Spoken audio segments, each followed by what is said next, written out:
My name is Mark Davis, and I work as a project manager at Greenview Solutions, a busy marketing company in Chicago.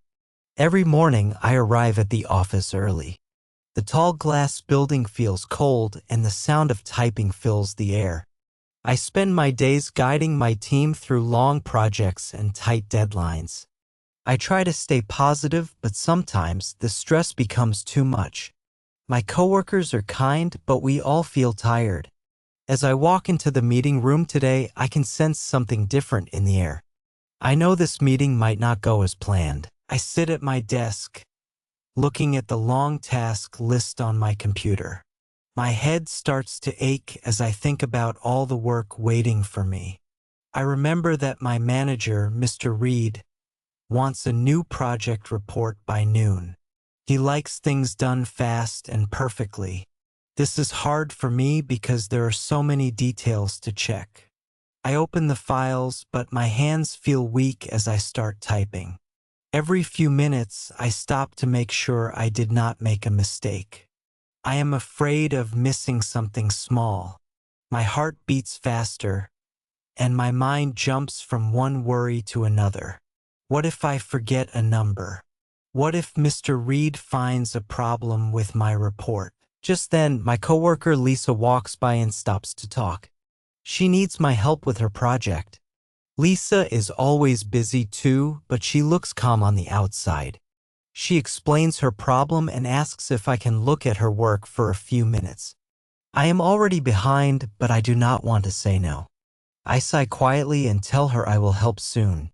Inside, I am worried about finishing my own work. I try to focus, but my thoughts are messy. Did Lisa notice I am stressed?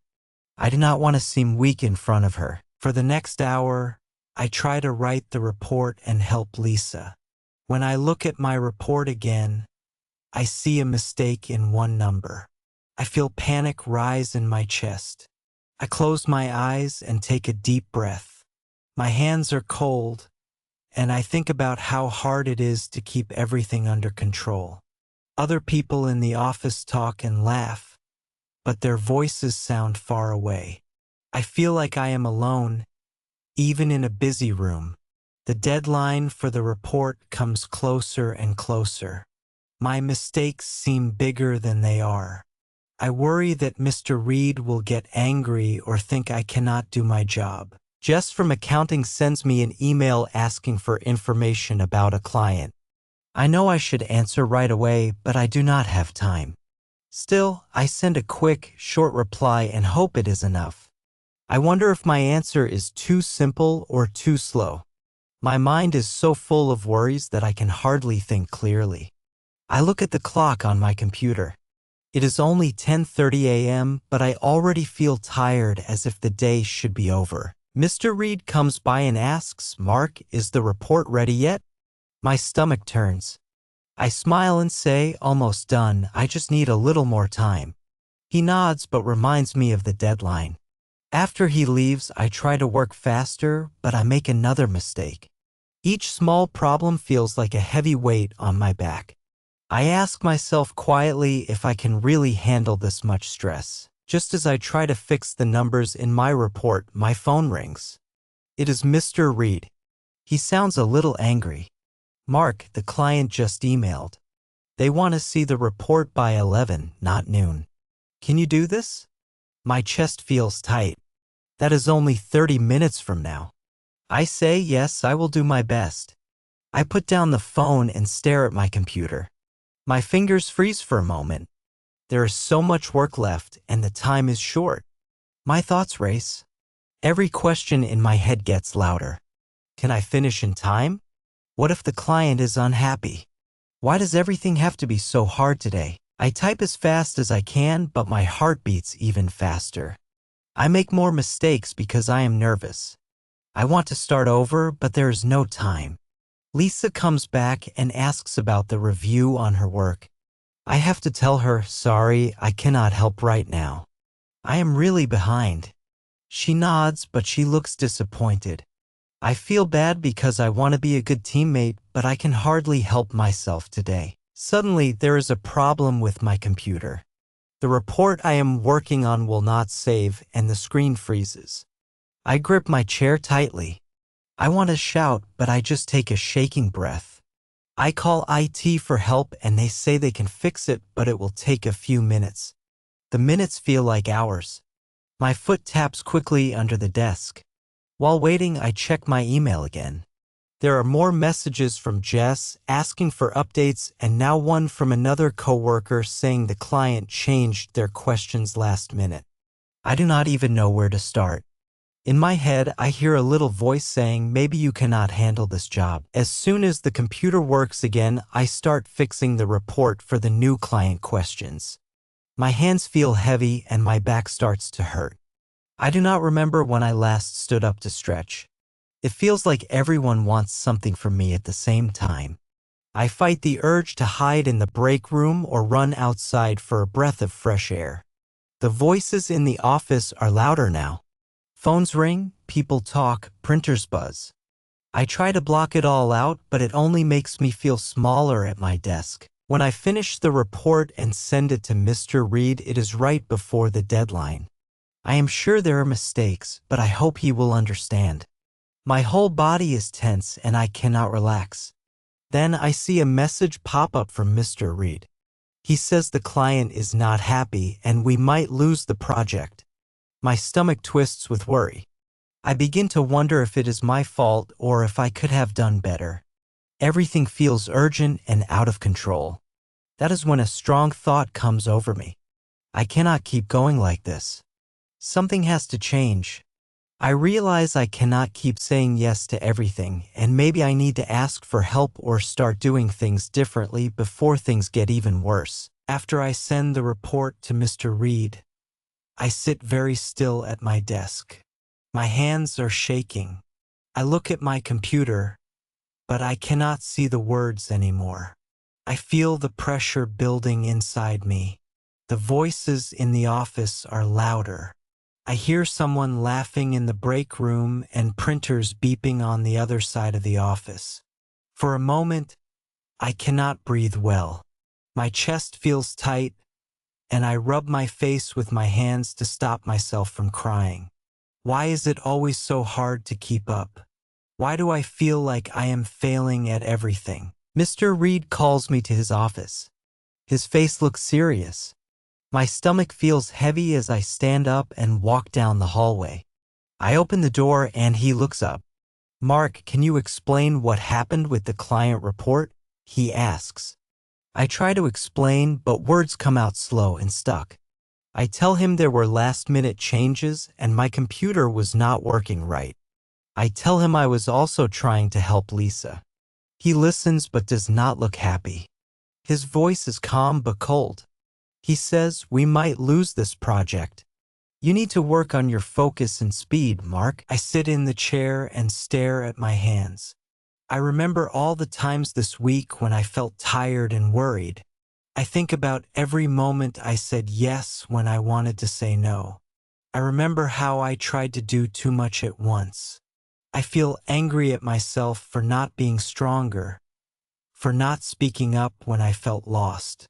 As Mr. Reed keeps talking, my mind is somewhere else. His words become noise. I start thinking about what I really want. Do I want to keep working like this, feeling stressed all the time? Can I do something different right now? Suddenly, something inside me changes.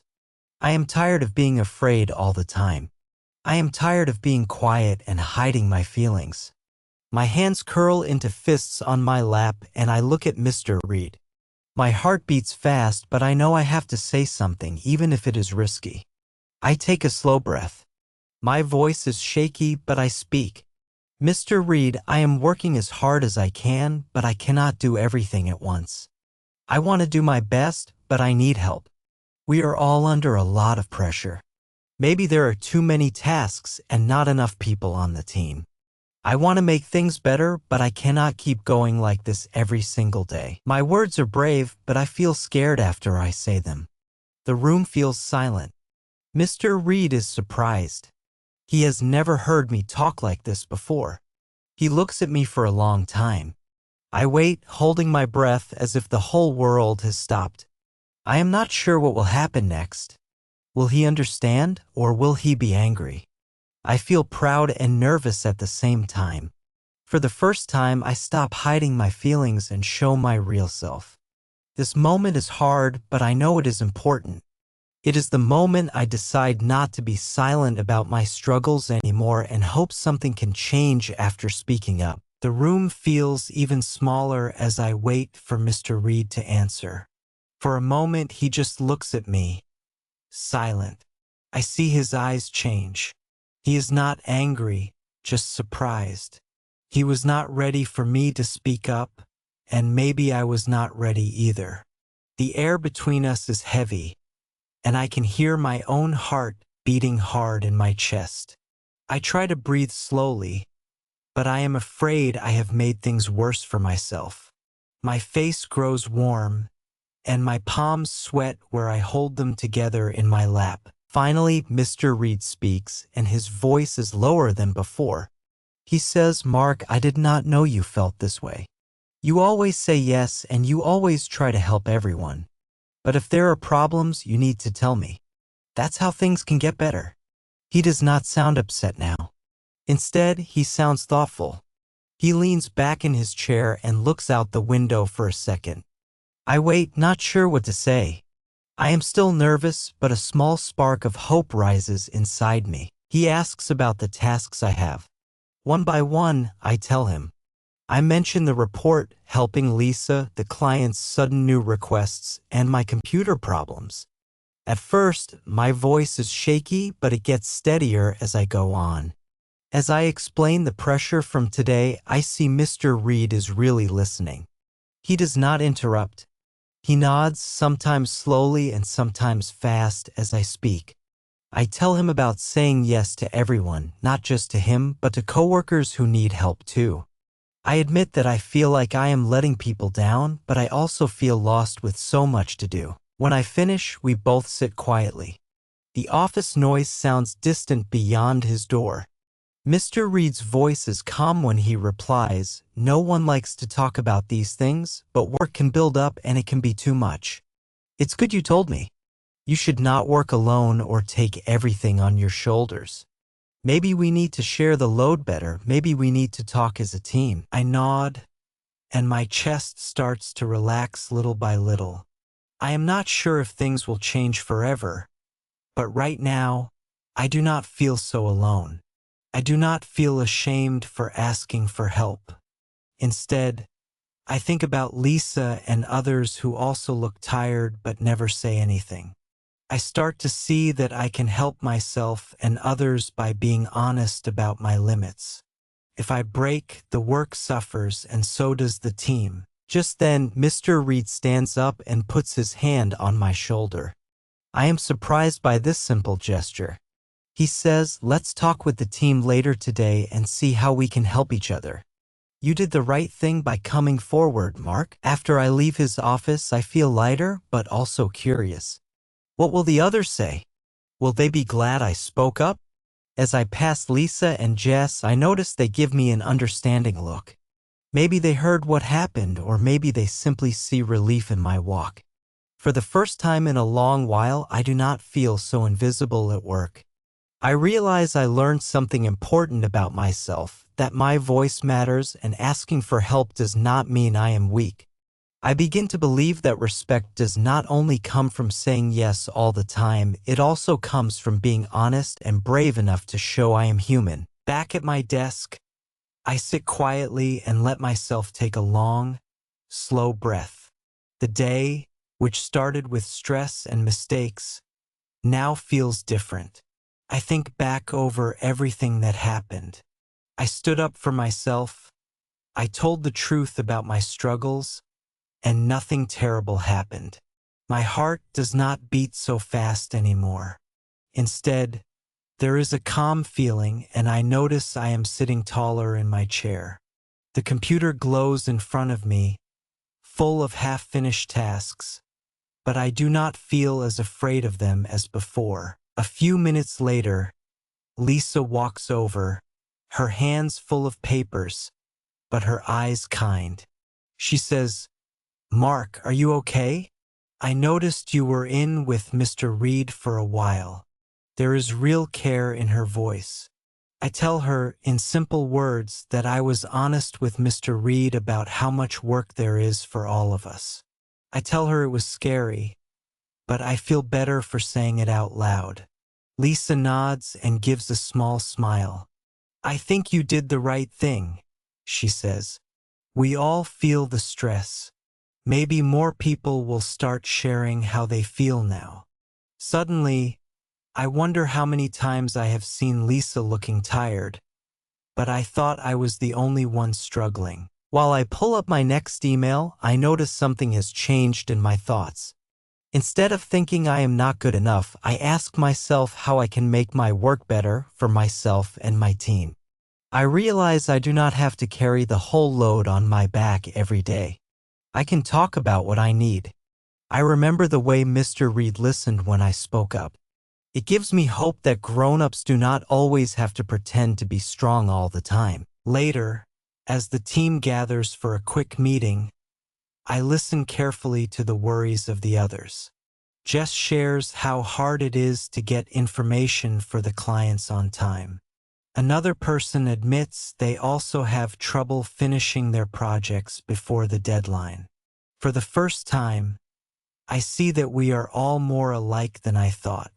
We are busy people trying our best, but sometimes needing help. I feel lighter knowing I am not alone. It seems like others learned from me just by watching me speak up. I hear voices of support and new ideas for helping each other share tasks better. At my desk, I pick up an old yellow sticky note that says, "Don't be afraid to ask." For weeks, I had ignored it, but now the words are real for me. I decide to keep it as a reminder. When Lisa thanks me for being honest, I feel proud. It takes courage to try something new, even when it is just talking. I see now that I am growing stronger and not smaller through every hard moment. For the rest of the day, I try a new way of thinking.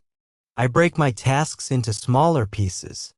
I stop every hour to check how I am feeling and take a small walk. When someone asks for help, I check my schedule before saying yes and am not afraid to ask them to wait if I am busy. Slowly, I find it easier to breathe and to focus. Every small success, even just fixing a mistake or finishing one report, feels bigger. My belief in myself gets brighter. Now, every challenge feels a little less scary because I know I can speak up, work with my team, and ask for help when I need it. The next morning, the office feels a little brighter than before. I walk in holding my coffee and see my coworkers already looking busy. Instead of feeling nervous about the day ahead, I feel ready. I think back to what happened yesterday and it gives me quiet strength. After speaking up to Mr. Reed and sharing my worries with Lisa, I know I do not have to keep my stress inside anymore. I trust that asking for help or saying I need more time is not a mistake or a weakness. It is a smart part of working in a team. As I sit at my desk, I take a deep breath before turning on my computer. I remember to check my old yellow sticky note, "Don't be afraid to ask." Today, those words make me smile. I make a plan for my tasks. This time, I write down which jobs are important and which ones can wait. I know how easy it is to get lost in a mountain of work, so I keep my list short and real.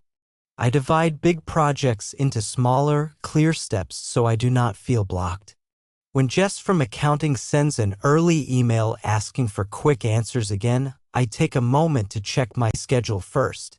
I reply, "I'll get it to you after my meeting," instead of rushing to complete the task.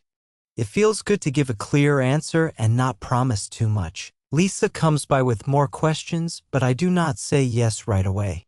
I am friendly, but I let her know I need to finish my work first. She nods and tells me she can wait, and I see her respect in her answer. Because I was honest with her before, it feels easier for both of us to talk about our limits. When Mr. Reed calls for a short team meeting, I go in feeling more sure of myself. I am not worried about being perfect. Instead, I pay attention to what is needed and trust that my ideas matter. At the meeting, there is a new mood in the room. Other people thank me for starting the talk about stress.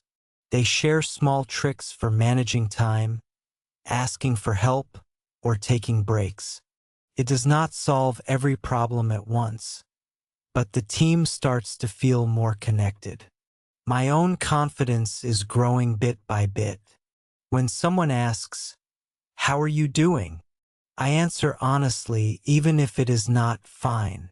Instead of worrying I will let people down, I give honest updates about what I can finish today. During a busy part of the day, Jess asks if I can finish a client task quickly. Without panicking, I answer, "I'm on it, but it needs 30 minutes. I'll update you then." I feel clear and strong, not rushed. When I fix a problem, I take a moment to notice what went well. These small moments help me see my growth. By the afternoon, other coworkers come to me with their own questions about time and workload. I realize I am not just helping myself anymore. My new mindset lets me support others who are learning to be a little braver. 2. I pay attention to how my body feels when stress starts to come. If my hands feel tight, I stop for a minute and take a breath. Once, I take a short walk to clear my head before returning to finish a report. It helps. These are small changes, but they stack up and make a difference by the end of the week. Even Mr. Reed changes a little. When he gives me a new project, he first asks if my schedule is open. He seems more careful when giving deadlines or extra work. This shows me that my words did make a difference. I feel proud, but I also feel closer to my team. If I do start to feel lost or overwhelmed again, I promise myself I will speak up sooner. The problems at work are not gone, but I am stronger and more hopeful now. My new way of thinking helps me every day. I practice patience with myself. I notice my success even for small tasks completed. When I look around the office, it feels like the light is brighter, not because the work has changed, but because I have. I am proud I found the courage to create a new path, not just for myself, but for the people around me too. Friday afternoon is quiet in the office. I sit at my desk looking out at the city through the tall glass windows. The sun is setting and it paints golden stripes across my desk and keyboard. This week felt longer than others, but I noticed something important. There's no heavy feeling in my chest anymore. I am not afraid of what the next email or meeting might bring. Instead, there is a calm, steady feeling that I can handle whatever comes my way. My list for the day is almost finished. There were a few new problems, some hard emails, and a quick deadline, but I worked through each one step by step. I did not rush or try to do 3 things at once. Whenever I started to worry or feel overwhelmed, I took a slow breath. Sometimes I got up and walked down the hall, letting my mind relax for a few minutes. When Lisa or Jess needed help, I said yes when I had time and no when I was truly busy. They always understood, and we shared a laugh or a quick story to make the day feel lighter. Mr. Reed stops by my desk before heading out. Instead of just talking about work, he thanks me for being open earlier in the week. He says it helped the team talk more honestly about how much we all have to do. I smile and thank him for listening. His words stay with me as I close my notebook and prepare to leave for the weekend. I realize that the pressure is still there, but it is not too big for me now.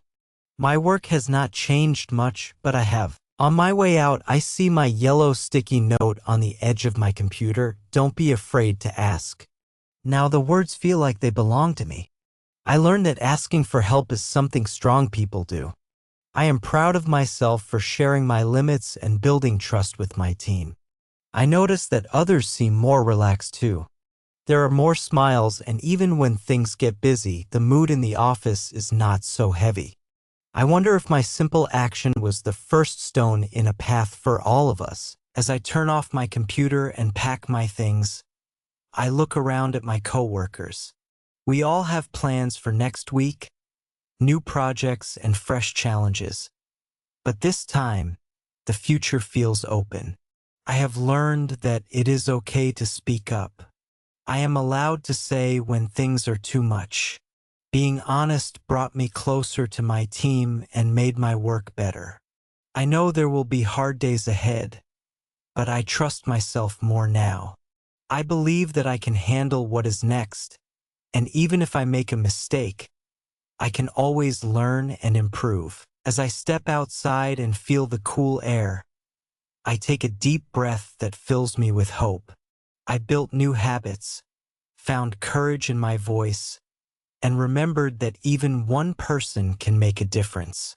My journey is not over, but now I am ready for what comes next, stronger and more confident than ever.